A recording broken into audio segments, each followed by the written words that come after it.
안녕하세요. 결혼까지 생각했던 남자친구와는 회사 동료로 처음 만났어요. 가끔씩은 이 사람이 세상 물정을 잘 모르는 건가 싶을 때가 있긴 했지만 그렇다고 해서 그게 연애하는 동안 문제가 되었던 적은 따로 없었습니다. 싫은 소리 불평불만 한번 하는 법 없고 어떻게 보면 까탈스러울 수도 있는 제 성격도 잘 맞춰주는 수더분한 성격 때문인가 연애하는 동안 느꼈던 점은 이 사람하고 같이 살게 된다면 적어도 스트레스 받으며 살 일은 없겠구나 싶었었어요. 그렇게 결혼 생각까지 하게 되었지요. 그런데 이렇게 결혼하기로 하니 세상 물정 모르고 순둥순둥한 성격이 최악의 단점이 될 줄은 몰랐네요. 남자친구와 저는 회사 내에서 몇 안 되는 지방대 출신 직원이었습니다. 입사 동기들 사이에서 알게 모르게 차별 같은 게 존재했고 그래서 그랬나 직장 생활하는 동안 서로가 서로한테 참 많은 위안이 되었어요.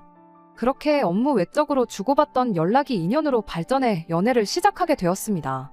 사내 연애를 시작했다는 소식을 듣고는 안 그래도 저희를 무시하던 동기들이 끼리끼리 논다고 아주 지방대 출신들끼리 이젠 눈까지 맞았다는 식으로 저희들의 뒷담화를 하고는 했어요. 속이 많이 상했지만 회사에서 말보다는 능력으로 인정을 받는 것만큼 좋은 게 또 없다고 생각했고 연애는 연애대로 회사 일은 회사 일대로 참 열심히 했습니다. 결국에는 저희 능력을 인정받게 되었고 그때 당시 저희를 손가락질하던 동기들 중에 회사에 남아있는 친구가 몇 명 없어요. 풀리기도 저희보다 잘 안 풀렸고요. 아무튼 간에 그 이후로도 둘이서 크게 다툰 적도 없고 서로의 고충도 잘 이해해주면서 서로가 좋은 방향으로 발전할 수 있는 동기부여까지 해줬으니 서로가 서로에게 좋은 시너지를 내준다는 확신을 갖고 그렇게 쭉 이때까지 연애관계를 이어오게 되었습니다. 언젠가부터는 회사 사람들이 저희 보고 결혼은 언제 할 거냐는 식으로 물어오는 지경까지 이르렀네요. 그 때문인가 저희 둘 사이에서 결혼 이야기가 자연스럽게 나오게 되었던 것 같아요. 말씀드렸다시피 저나 남자친구가 본가는 지방에 있어요. 회사는 서울이다 보니 둘 다 집에서 나와 자취를 하고 있고요. 처음 직장 생활 시작했을 때는 서로 사는 곳이 회사를 기준으로 정반대 방향이었었습니다. 그렇다 보니 연애하면서 집이 조금 가까우면 좋겠다는 생각을 했던 적이 몇 번이나 있었는데 시간이 지나 두 사람 다 살고 있던 자취방 계약을 갱신할 때가 다가와서는 살던 집을 연장하기보다는 서로 가까운 곳에 방을 구하는 게 좋겠다는 생각을 했지요. 오며 가며 거의 2시간이 걸렸던 시기에도 잘만 만났는데 그 거리가 1시간으로 줄어들었는데도 불구하고 집이 더 가까우면 좋겠다는 생각이 들었고 그렇게 1년 만에 서로 거의 같은 동네라고 봐도 무방할 만큼 가까운 거리로 이사를 하게 되었습니다. 서로 집에서 집까지 거리가 걸어서 15분 거리도 안 되었어요. 회사에서도 매일같이 보는 데다가 점심까지 같이 먹는데 사는 곳 방향이 같아져 퇴근길에도 같이 있게 되니 문득 그런 생각이 들더라고요. 벌써 우리가 만난 지도 몇 년인데 이럴 거면 그냥 결혼하는 게 맞는 거 아닌가 하는 생각이요. 어차피 매일같이 보는데 보증금 뺀 돈에 여지껏 모아놓은 돈 포함해 대출 좀 받아다가 적당한 위치에 전세든 자가든 신혼집 마련하고 살면 못할 게 어디 있겠나 싶었죠. 이 생각을 남자친구한테 말해주면서 자연스럽게 결혼 이야기가 오가기 시작했어요. 프로포즈를 받는 게 생략되긴 했지만 남들 하듯이 호텔 하나 빌려다가 명품백 선물하는 그런 청혼. 저한테는 딱히 안 해도 그만이었어서 그런지 그렇게 아쉽지는 않았습니다.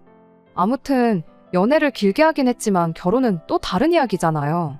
연애하면서는 서로 구태여 말을 하지 않았던 서로의 상황을 그제서야 처음 오픈하게 되었습니다. 서로의 연봉이야 그건 이미 같은 회사 다니고 있다 보니 굳이 궁금할 것도 없었어요.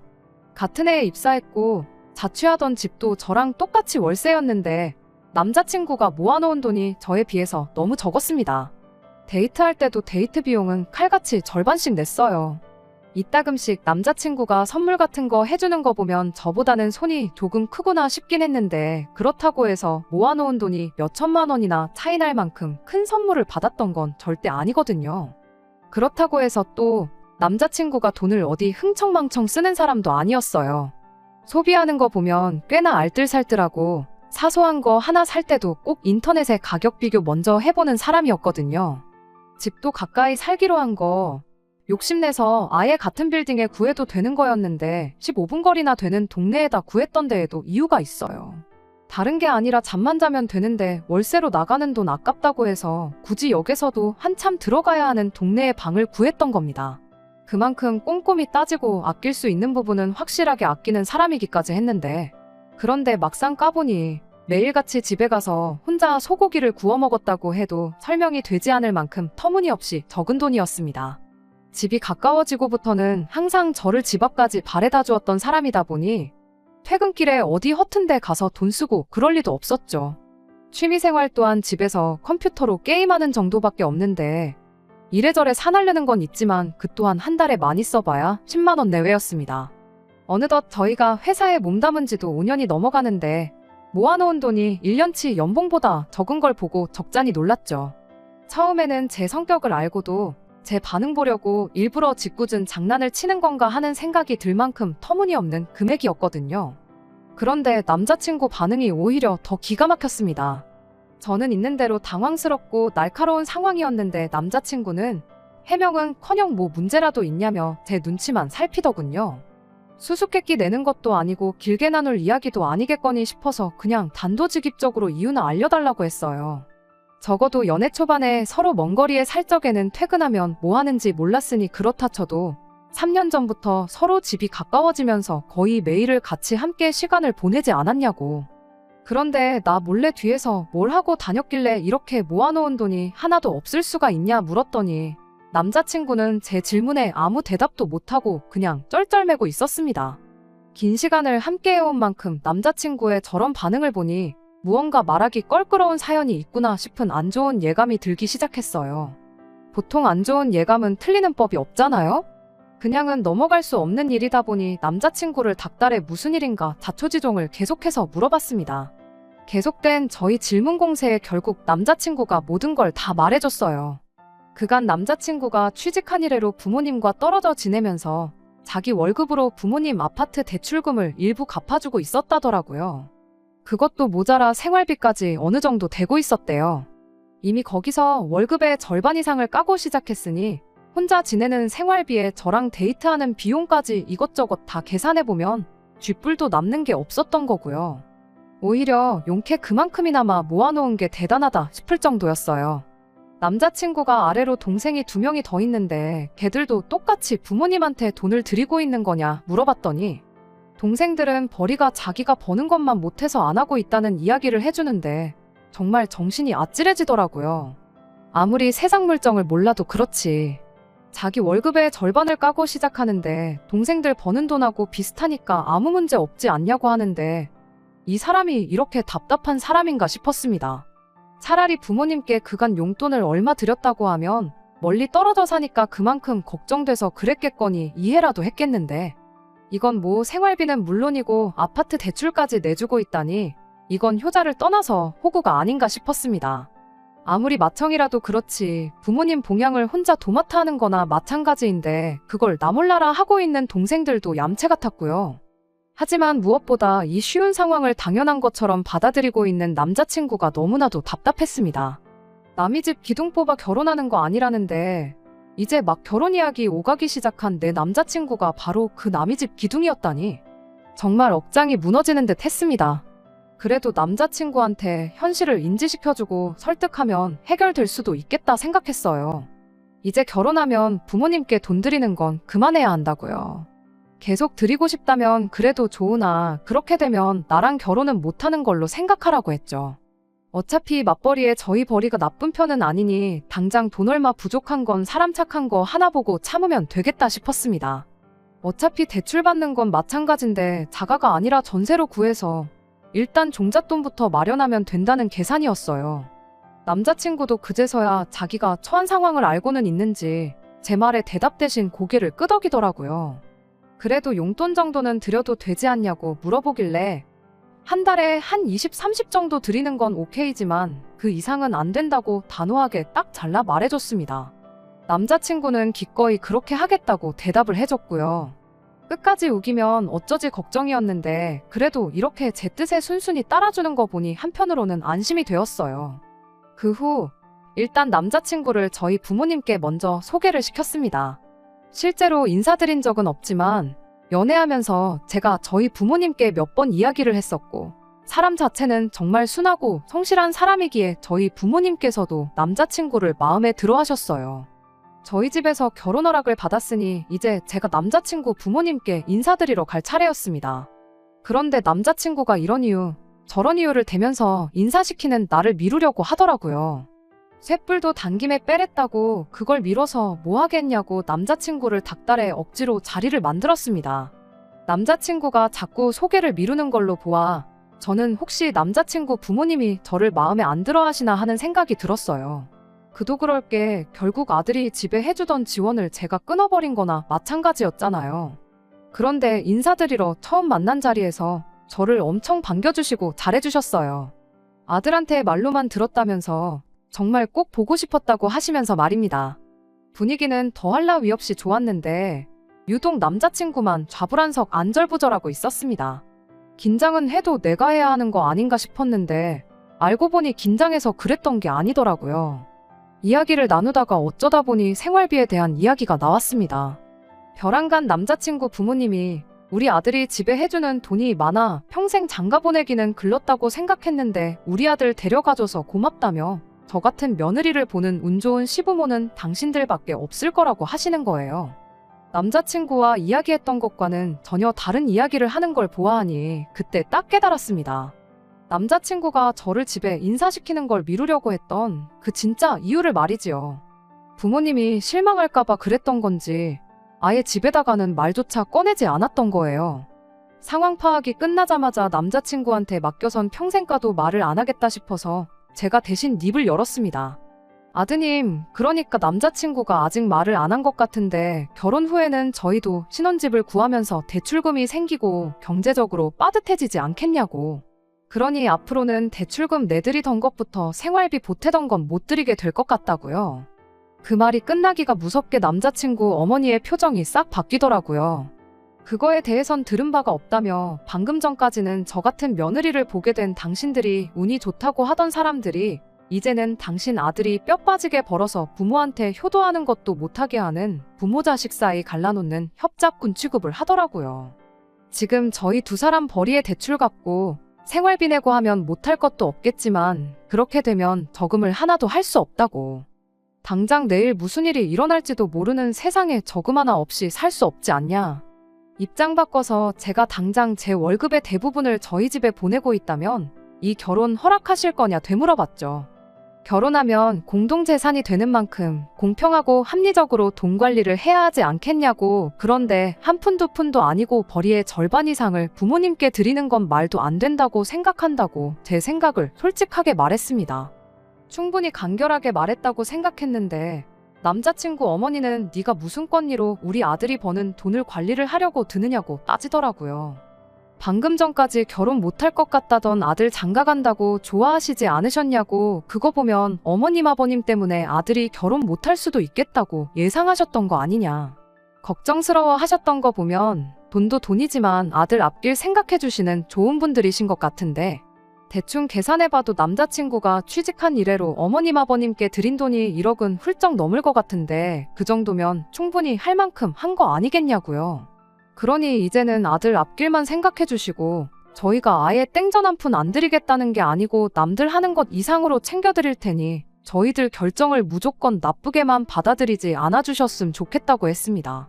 하지만 그래도 주던 걸 어떻게 못 주게 하냐고 당장 우리는 어떻게 버티라는 거냐며 그렇게는 안 된다고 우기시더라고요. 결국 그렇게 어머님 언성이 높아지기 시작하니 옆에서 꼼짝 못하고 있던 남자친구가 자기한테 좋은 해결법이 있다면서 모두 조용히 좀 해보라고 하고는 말도 안 되는 소리를 꺼내기 시작했어요.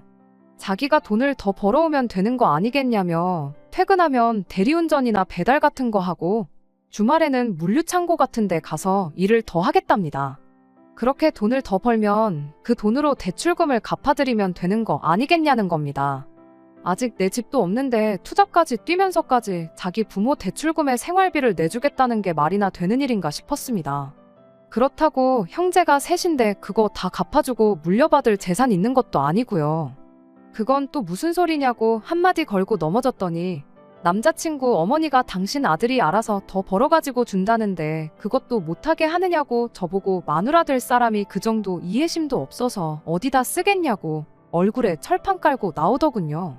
더 길게 생각할 필요도 없겠더라고요. 어리숙한 건 알고 있었지만 부모님 눈치 본다고 해야 할 말도 못하는 남자친구는 더 이상 제 눈에 좋은 신랑감으로 보이지 않았습니다. 생활비 내주고 대출까지 갚아주는 집안의 기둥인 효자 아들 데려다가 여지껏 해주던 지원 다 끊고 가정을 꾸린다고 한들 부모님한테 미움을 받으면 받았지 진심으로 축하받을 것 같지도 않았어요. 남자친구도 자기 인생, 자기 건강 갈아 넣으면서까지 돈을 더 벌어다가 부모한테 갖다 바치겠다는데 그렇게 하라고 한들 제 마음은 편하겠나요? 제가 뭐가 아쉬워서 남자친구를 오래 알고 지낸 거지 따지고 보면 그날 처음 평생을 본 적도 없는 사람들한테 시작부터 끝까지 미움을 받아야 하는지도 모르겠더라고요. 그리고 퇴근 후에 투잡 뛰고 주말에는 아르바이트해서 돈을 더 벌 거면 저랑 결혼은 왜 하나요? 그냥 강아지나 한 마리 키우고 말지. 강아지는 제 말이라도 잘 듣잖아요. 일주일에 7일을 밤낮 없이 일하는 남편이면 솔직히 없는 거나 마찬가지기도 하고요. 그래서 그냥 자리에서 일어났습니다. 남의 집 기둥 뽑아오는 거 아니라는 말이 괜히 있는 말이 아닌 것 같다고 결혼 이야기 뒤집어버리는 것도 뒤집어버린 거지만 남자친구한테도 이만 헤어지자고 말했어요. 평생 그렇게 가족들 지갑 노릇이나 하라고요. 그렇게 사는 게 좋다는데 내가 스트레스 받아가면서까지 못하게 말릴 필요가 없다고 말하고 자리에서 일어났습니다. 같은 회사를 다니다 보니 보기 싫어도 마주쳐야 해서 불편했는데 남자친구의 마지막 책임감인지 저에 대한 죄책감 때문인지는 몰라도 저한테 이직할 테니 회사에서 마주칠 걱정은 안 해도 된다는 말을 하더라고요. 참 세상 물정을 몰라도 이렇게 모르는 사람이었구나 싶었죠. 나는 괜찮으니 회사까지 그만두고 그럴 필요 없다고 말했는데도 끝까지 저를 위한 마지막 책임이라니 어쩌니 하면서 결국 회사를 그만두더라고요. 앞만 말해봐야 듣지도 않는데 괜히 그만두지 말라고 하는 걸 보고 제가 미련이라도 남았다 생각하면 어쩔까 싶어서 그냥 알아서 하라고 했습니다. 어차피 헤어진 마당에 그런 것까지 챙겨줄 필요 없다 싶었거든요.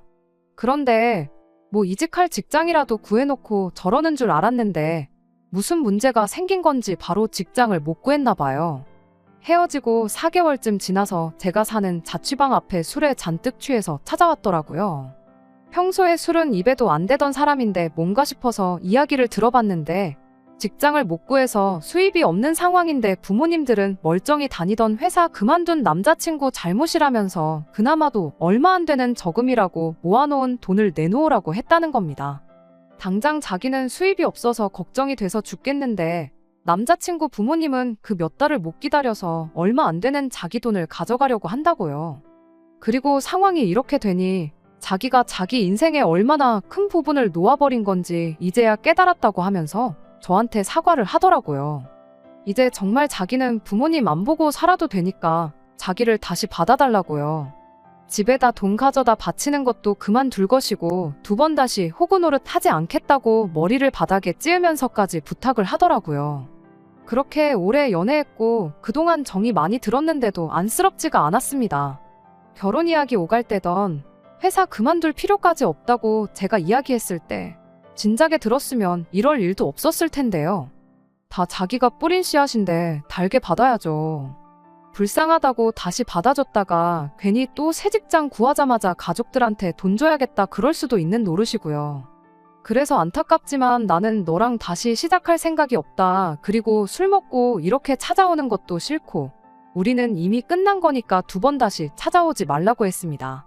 내가 뭐라고 당신하고 당신 부모님, 부모 자식 간의 천륜을 끊어낼 수 있겠냐고. 믿는 도끼에 발등 찍히는 것도 딱 1번이라고 했고 넌 벌써 그 기회를 날려먹었다고 했어요. 그 뒤로 한동안은 연락도 소식도 모르고 지냈습니다. 회사에서 남자친구와 친하게 지내던 직원이 남자친구 소식을 들었다며 저한테 말해줬어요. 고향에 돌아가서 그쪽에서 일자리 찾으러 다니면서 아르바이트 하고 있다고 하더라고요. 워낙에 경력이 좋아서 오히려 그쪽에서 새 직장 구하는 게 힘든가 보다 싶더래요. 불쌍하긴 하지만 한편으로는 남자친구를 다시 안 받아주길 잘했다는 생각이 듭니다. 결국에는 가족을 놓지 못해서 안정적인 새로운 직장을 찾는 게 아니라 부모님 당장 생활비랑 대출금 내주기 위해서 고향으로 돌아간 모습을 보면 아직 정신 덜 차린 것 같네요. 그동안 만나온 정에 휩쓸려 받아줬더라면 결국엔 또 어떤 방식으로든 자기 가족들 먹여 살리겠다고 투잡을 뛰겠다느니 내 돈을 빌려서 쓰겠다느니 분명 무슨 일이 있어도 있었을 겁니다. 비록 이렇게 완전히 끝나버리게 되었지만 아무쪼록 언젠간 정신 차리고 이용만 당하고 있다는 걸 깨달았으면 좋겠네요. 부모님이 키워준 은혜, 당연히 헤아릴 수 없을 만큼 커다란 것이겠지만 자기 인생까지 갈아서 갚아야 할 정도로 가스라이팅을 당한 모습을 보니 그냥 한편으로는 안쓰럽기도 한 것 같아요. 저랑은 이제 헤어졌으니 제가 더 이상 신경 쓸 일은 아니지만요. 정신 차리면 그만둘 것이고 정신 못 차리면 앞으로도 저렇게 살아가겠죠. 두 번째 사연입니다. 안녕하세요. 날이 점점 추워지는 게 벌써 한 해를 마무리할 때가 다가왔다는 사실이 물씬 느껴지네요.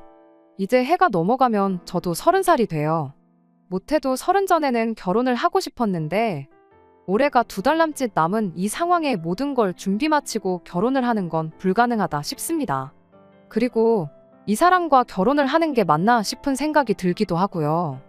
그래서 이렇게 다른 분들의 의견이나 조언을 구해보고자 사연을 보내보게 되었습니다. 저보다 3살이 많은 남자친구와 3년 조금 넘게 연애를 했습니다.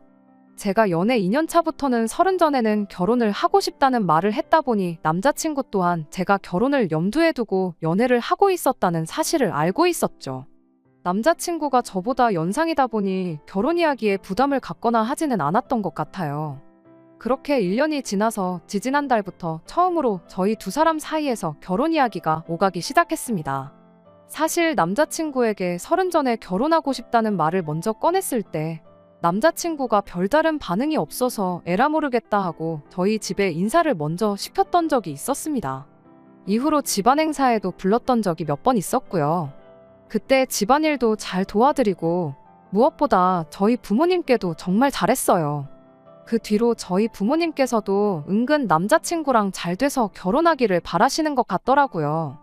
아무튼 그렇게 남자친구도 저에게 결혼 이야기를 꺼내게 되었고 이제 천천히 준비해서 못해도 내년 봄에는 식을 올리면 되겠구나 그렇게 생각하고 있었는데 말씀드렸다시피 여기서 다른 분들의 의견을 한번 들어보고 싶어 이렇게 사연을 보내게 되었습니다. 결혼 이야기 나오기 시작하고 얼마 지나지 않아서 남자친구가 난데없이 꺼냈던 이야기가 하나 있었어요. 어머니가 자기 어렸을 적에 고모들과 할머니한테 엄청 시달리고 사느라 고생을 참 많이도 하셨다고요. 그것 때문에 자기가 어머니한테 효도를 하는 게 마땅하다는 생각을 가지고 있더라고요.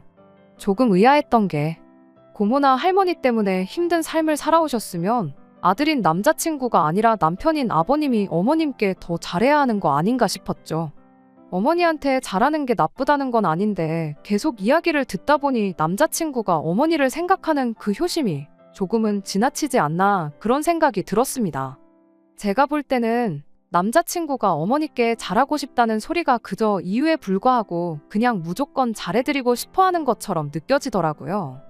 게다가 자식이 부모님께 잘해드리는 방법이 여러 가지가 있을 텐데 남자친구는 효도를 꼭 돈으로 해야 한다는 생각을 갖고 있었습니다.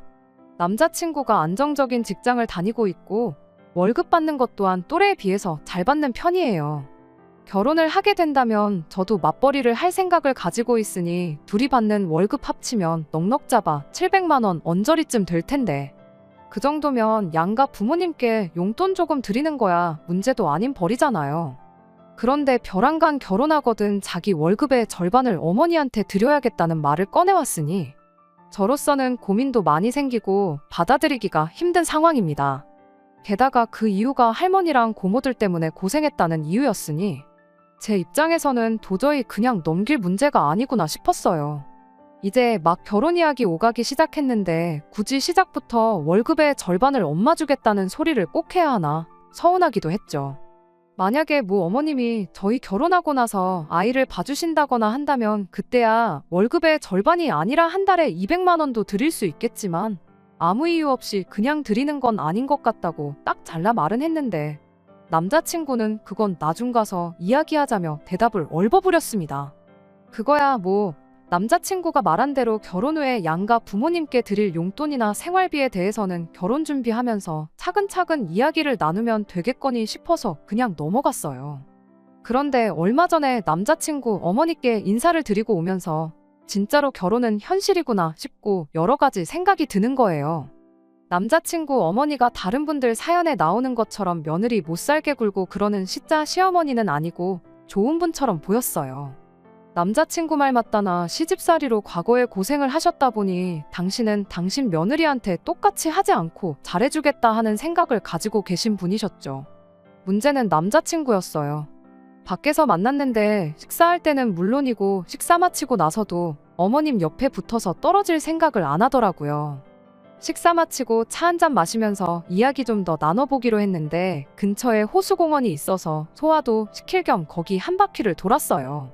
남자친구는 어머님 옆에 착 달라붙어서 카페에 들어갈 때까지 저는 안중에도 없었습니다. 경치가 좋다고 남자친구가 어머님 사진도 찍어드리고 그러는데 저랑은 사진 한 장 같이 찍을 생각이 없어 보이더라고요. 뒷공무니만 쫓아다니다가 멈추면 두 사람 사진 찍어주고 그런 식의 반복이었어요. 카페에서는 거의 어머님과 저 둘이서만 이야기를 나누긴 했는데 찬밥대우 받던 건 여전했습니다. 커피고 빵이고 남자친구는 어머님 챙겨주는데 정신이 없어 보였거든요. 며칠 지나서 남자친구한테 솔직히 그날 서운했다고 이야기를 꺼냈는데 남자친구는 거기다 대고 한다는 소리가 제가 어머님을 불편해하는 게 눈에 보여서 그랬던 거라고, 오히려 제가 마음 편하도록 자기가 도와준 거 아니겠냐며 저를 배려해줬다는 식으로 화를 내더라고요. 한 번은 데이트하다 말고 남자친구가 그냥 집으로 가버린 적도 있었어요. 같이 순대를 먹고 있었는데 갑자기 여기 엄청 맛집인 것 같다고, 어머니가 순대를 엄청 좋아하시는데 이거 포장해 가면 엄청 좋아하시겠다며 밥 먹고 그냥 집에 돌아가 버렸습니다. 밥 먹고 나서 영화표 2장 미리 예매해둔 게 있는데 영화는 나중에 봐도 되는 거 아니겠냐면서 순대 싸들고 집에 돌아가는데 이게 다 무슨 일인가 싶었죠. 지난 3년간 연애하는 동안 남자친구가 이토록 효자인 줄은 몰랐거든요. 저보다 엄마가 더 우선이라는 느낌을 받은 적이 한 번도 없었는데 결혼 이야기 나오고부터 유독 심해졌다는 생각이 들었습니다. 그동안에는 어디 유명하다고 줄 서서 먹는 맛집에 가도 뭘 먹어도 어머니 좋아하는 음식이라고 데이트하다 말고 집에 가버린 적 한 번도 없었거든요. 아예 어머니가 좋아하는 음식 이야기를 제 앞에서 꺼낸 적이 없던 사람이에요. 저 정도 효심이 깊은 사람이었다면 지난 3년간 이런 모습을 보여줬어도 못해도 한 번은 보여줬을 텐데 싶더라고요. 그러다 지난주에 지나가는 소리로 남자친구한테 장난삼아 한마디 했던 말이 있어요. 같이 핸드폰으로 유튜브 보다가 짧게 편집해놓은 TV 프로그램을 보던 중 고부간의 갈등에 관한 영상을 하나 봤거든요. 그거 다 보고 나서 남자친구한테 어머니랑 나랑 둘 사이에 나중에 문제가 생기면 오빠는 누구 편을 들어줄 거냐고 장난삼아 물어봤는데 남자친구는 정말 단 1초의 고민도 하지 않고 당연히 엄마 편을 드는 게 맞지 않냐는 대답을 하더군요. 어머니가 앞으로 살아봐야 얼마나 더 사시겠냐고, 돌아가시기 전까지는 아들은 무조건 엄마 편을 들어줘야 한다고 하는데 참 그 말이 자기가 했던 말이랑 정반대의 소리인 건 모르나 싶었습니다. 왜? 어머님이 할머니랑 고모들 때문에 고생하셨다잖아요. 거기서 아버님이 어머님 편 제대로 한번 들어줬다면 그나마 고생은 덜 하셨을 거 아니겠나요? 물론 어떤 삶을 살아오셨는지 집안 분위기가 어땠는지는 모르는 일이지만 그래도 남편이 가족들과 배우자 사이에서 든든하게 중간 역할을 해주면 그만큼 괴롭힘도 덜했을 거 아닌가 싶은데, 하지만 그걸 가지고 말꼬투리 잡아봐야 어차피 끝나지 않을 이야기만 나누게 될 것 같아서 그냥 아무 말 안 하고 말았습니다. 아무튼 이 모든 사건이 불과 근 2달 사이에 일어난 일이에요. 말씀드렸다시피 결혼 이야기 나오기 전까지는 남자친구의 이런 모습은 한 번도 본 적이 없었고요. 처음에는 이해해보려고 생각했는데 이런 일이 계속해서 반복되니 저는 남자친구한테 무조건 엄마 다음일 거라는 그 느낌이 머릿속에서 사라지지가 않네요. 우리 딸 내년이면 시집 간다고 친척들이며 지인분들한테 자랑처럼 이야기하고 계시는 어머니를 보고 있자니 이 결혼하는 게 맞냐고 물어보기도 뭐해서 혼자 속만 앓고 있다가 다른 분들 생각은 어떤지 조언이라도 한번 들어보고자 이렇게 제 이야기를 한번 보내봤습니다. 정말 고민이 많네요. 혼자서만 고민하고 있으니 답도 없다 싶고요. 저도 제가 무슨 생각을 하고 있는 건지 모르겠습니다. 안녕하세요. 이렇게 후기 들고 다시 찾아왔습니다. 어머니께는 말을 꺼내지 못했지만 여기 사연 보내기 전에 사실 주변 사람들한테 어떻게 생각하느냐고 물어본 적이 있었어요. 그래봐야 다 제 또래 제 친구들인데 잘 모르겠다는 의견이 대부분이고 자기 부모님한테 잘하면 그만큼 저희 부모님한테도 잘할 거라는 희망적인 이야기밖에 못 들었거든요. 그런데 이렇게 속 시원하게 제 머릿속을 정리해 주시는 분들이 여기에 계실 줄은 생각도 못 했네요. 덕분에 마음 굳게 먹을 수 있었던 것 같아요. 일단 남자친구를 만나서 월급의 절반을 주겠다는 이야기부터 정리를 해야겠다 싶었습니다. 그리고 어떤 분이 조언해 주신 대로 혹시 지금도 어머님한테 용돈으로 얼마를 드리고 있느냐 물어봤어요. 남자친구는 망설임도 없이 아니라고 대답하더라고요. 지금 드려봤자 결혼할 때 도로 다 가져가야 되는 거나 마찬가지 아니겠냐며 용돈은 결혼하고 드리는 게 맞는 거 아니겠냐고요. 말인즉슨 이제 맞벌이를 할 예정이니 벌이가 2배가 되는 거 아니겠냐. 벌이가 늘은 만큼 엄마 몫으로 자기 월급 절반을 챙겨주겠다 하는 소리나 마찬가지였지요. 그게 제 귀에는 내 돈으로 효도를 하겠다는 소리로밖에 들리지 않았어요. 그래서 남자친구한테 자식이 부모한테 효도하는 건 당연한 거라고, 그러니 나도 결혼하면 우리 집에 내 월급 절반을 드려야겠다고 똑같이 한마디 해줬습니다. 그랬더니 그건 좀 아닌 것 같다고 곧바로 반박을 하더라고요.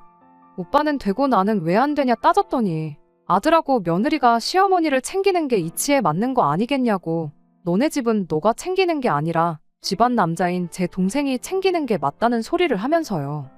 자식이 부모한테 효도하는 건데 왜 그게 그렇게 되냐고 곧바로 따져 물었더니 저보고 한글부터 다시 배워야겠답니다. 시집을 온다는 말은 들어봤어도 장가를 온다는 말은 못 들어보지 않았냐. 시집을 온다는 건 말 그대로 제가 시댁의 일원이 된다는 뜻이라고. 그러니까 결혼을 한순간부터 너는 우리 집 식구가 되는 거니 효도는 시어머니한테 하는 게 맞는 거라고요. 그러니 너네 부모님 용돈은 동생이 알아서 챙기게 냅두라고. 너는 우리 집만 신경 쓰면 된다고 하는데, 이과 나온 사람이 문과 나온 저한테 한글 공부부터 다시 하라는 것부터가 어이가 없었어요. 그럼 장가를 간다는 건 무슨 뜻인지 한번 말해보라고 했어요. 시집 온다랑 장가 간다가 뭐가 다르냐고요. 장가 가는 건 오빠가 우리 집 식구 된다는 소리 아니냐 했더니 거기까지는 생각 안 해봤는지 어떻게 둘러대지도 못하고 혼자 끙끙 앓더라고요. 이미 여기서부터 남자친구가 양보할 생각이 없어 보이는데 다른 분들이 조언해주신 이야기까지 꺼내가며 왈가왈부할 것도 없겠다 싶었어요. 무슨 말을 해도 제 말을 안 들을 게 뻔하고 저한테 말도 안 되는 시댁 효도만 강요할 게 뻔한데 입 아프게 양보할 생각도 없는 거 토론해봐야 아무 소용도 없겠다 싶었죠. 그래서 그냥 결혼 이야기는 없던 걸로 하자고 했어요. 피땀 흘려 벌어가지고 우리 집에 한 푼도 못 주고 오빠 집에만 퍼줄 생각은 추호도 없다고요. 그랬더니 대답 못하고 끙끙 앓던 남자친구가 잘 걸렸다 하고 말꼬투리를 잡더라고요. 누가 네 돈도 엄마한테 준다고 했냐고, 내가 번 돈 드린다는데 뭐가 문제냐고 곧바로 따지고 들대요. 그래서 제가 남자친구한테 한마디 했어요. 이과 나왔다고 국어 실력이 나보다 형편없는 건 이해하겠는데 이제 보니 문과 나온 나보다 계산도 똑바로 못하는 것 같다고요. 이날이 때껏 엄마한테 돈 한 푼 준 적 없던 사람이 결혼하고 나면 월급의 절반을 퍼주겠다는데 그게 내 돈으로 주겠다는 소리랑 똑같은 거지 뭐가 다른지 진짜 몰라서 그러는 거냐고 한마디 했습니다. 진작부터 드리고 있었다면 내가 드리던 걸 못 드리게 할 수는 없으니 생각이라도 해봤겠다고. 그런데 보니까 그런 것도 아니고 양가에 똑같이 드리자는 것도 아니고 지네 집만 챙기겠다는데 그런 이기적인 사람하고 결혼해서 무슨 좋은 꼴을 보겠냐. 그냥 결혼은 없던 일로 하자고 한마디 더 쏘아붙였습니다. 그랬더니 너 지금 돈 얼마 때문에 파혼하겠다고 하는 거냐며 입에 개거품을 물대요. 그러더니 용돈 문제는 그럼 나중에 다시 이야기하자고 은근슬쩍 화제를 돌리려고 하더라고요. 뭘 다시 이야기하긴 다시 이야기하냐고. 지금 당장 안 드리겠다고 해도 그 말 안 믿을 거고 결혼할 때 되니까 그동안 못했던 효도가 하고 싶은가 본데 그냥 결혼 없던 일로 할 테니 그 마음 변치 말고 이제부터라도 어머니한테 최선을 다해서 효도하라고 한마디 해주고 자리에서 일어났습니다. 그리고 남자친구한테 마지막으로 조언 한마디 해줬어요. 나 다음에 만날 여자한테는 다른 것보다 결혼하거든 월급의 절반은 시댁 몫이 될 테니 그리 알라고 결혼 이야기 나오기 전에 미리 말해주라고 했어요. 안 그러면 또 연애한다고 시간은 시간대로 날리고 결혼 목전에 가서 똑같이 파혼당할 거라고요. 오빠, 남은 인생에 평생 도움될 꿀팁이니까 좋은 거 배웠다고 생각하고 지금 먹은 밥값 대신 내주고 퉁치라고 했습니다. 그 말 하기 무섭게 직원분한테 계산은 저 사람이 해줄 거라고 말하고 가게 밖으로 뛰쳐나왔네요. 계산하는데 시간이 걸려서 그런지 남자친구가 저를 쫓아오지는 않았고 대신 그날 하루 종일 전화기에 불이 나도록 전화를 해댔어요. 계속 씹고 있다가 밤10시가 돼서 걸려온 전화를 받았습니다. 밥 먹다 말고 파혼당하니까 실감이 났는지 그제서야 저한테 사과를 하더라고요. 그러면서 한다는 소리가 그러면 너가 벌어온 월급의 절반은 너네 집에 드리는 걸로 하겠다네요. 어차피 싹싹 빌어도 다시 받아줄 생각은 없었고 전화를 받은 이유도 이제 잘 거니까 전화하지 말라고 한마디 해주려고 받은 거였는데 어떻게든 엄마한테 자기 월급 절반 퍼주고 싶어서 저러는 거 보고 있으니 더 이야기 나눌 것도 없이 파혼하자고 한 게 정말 잘했다는 생각이 들었습니다. 아직도 자기가 왜 파혼당했는지 이유도 모르고 있냐고. 이젠 어머니한테 돈을 퍼주고 그런 걸 떠나서 이해력도 딸리고 멍청하기까지 한 사람하고는 결혼 생각 없다고. 제발 연락하지 말고 시집와서 시댁 귀신으로 살다가 죽을 사람 새로 찾아서 결혼하라 말하고 전화 끊어버렸어요. 그렇게 남자친구하고는 결혼 이야기도 없던 일이 되었고 영원히 모르는 사람으로 지내게 되었네요. 하고 싶은 말 다 해서 속은 후련했지만 그래도 결혼까지 생각한 데다가 3년이라는 긴 시간을 함께했던 사람이다 보니 솔직히 아쉬운 마음이 안 든다고 하면 그건 거짓말일 거예요. 하지만 이 결정이 후회가 되지는 않습니다. 어떤 분이 해주셨던 말 맞다나 남의 집 기둥 뽑아서 결혼하는 거 아니라는데 여러분들이 해주신 조언 무시하고 결혼했다면 아마 제 남은 평생을 후회하면서 살았을 테니까요. 왜 결혼하고 나서 효자가 되고 싶어 저렇게 안달들일까요? 죽었다 깨나도 그것만큼은 왜 그런지 그 이유를 모를 것 같아요. 사실 알고 싶지도 않고요. 아무쪼록 남자친구가 이제부터라도 어머니께 진정한 효도를 해주고 평생 그렇게 엄마 곁만 지키다가 혼자서 늙어갔으면 좋겠네요. 끝까지 들어주셔서 감사합니다. 오늘의 사연은 여기까지입니다. 구독과 좋아요, 알람 설정 부탁드리고 더 좋은 사연으로 다시 찾아뵙겠습니다. 감사합니다.